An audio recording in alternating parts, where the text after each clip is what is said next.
আমার ভাই শহীদ হয়েছে, আমার ভাই রক্ত দিয়েছে।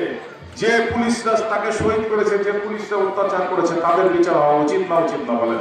নবাবগঞ্জের মধ্যে, নাচলের মধ্যে কিন্তু ক্ষয়ক্ষতি কম হয়েছে, কিন্তু আমাদের চাপাই সদর এবং শিবগঞ্জ উপজেলার মধ্যে অনেক কিন্তু ক্ষয়ক্ষতির সংখ্যা বেশি।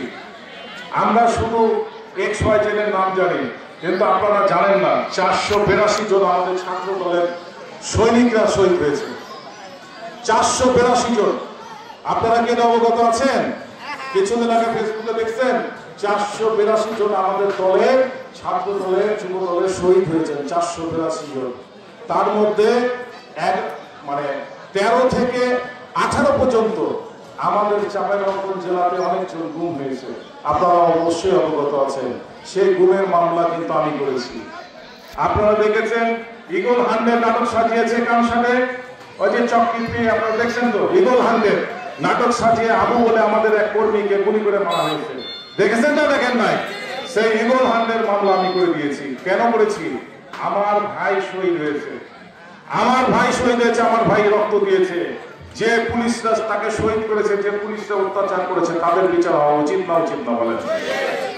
তো যদি নাচলে এরকম কোনো ঘটনা থাকে, আমাদের প্রাণপ্রিয় নেতা জনাব গোলাম জাকারিয়া ভাইকে আপনারা অবগত করবেন। আমি পাঠান আছি সেই সমস্ত পুলিশ অফিসারের ব্যবস্থা গ্রহণ করতে। আমি আপনাদের পাশে আছি, সাথে আছি, অবশ্যই ব্যবস্থা করব। আগামীকালকে এই মামলাগুলো ইন্টারন্যাশনাল আদালতে চলে গেছে। ইন্টারন্যাশনাল আদালত থেকে তদন্ত করতে আসছে আমাদের চাঁপাইনবাবগঞ্জে। সেই অফিসারগুলো সব SP র্যাঙ্কের বড়।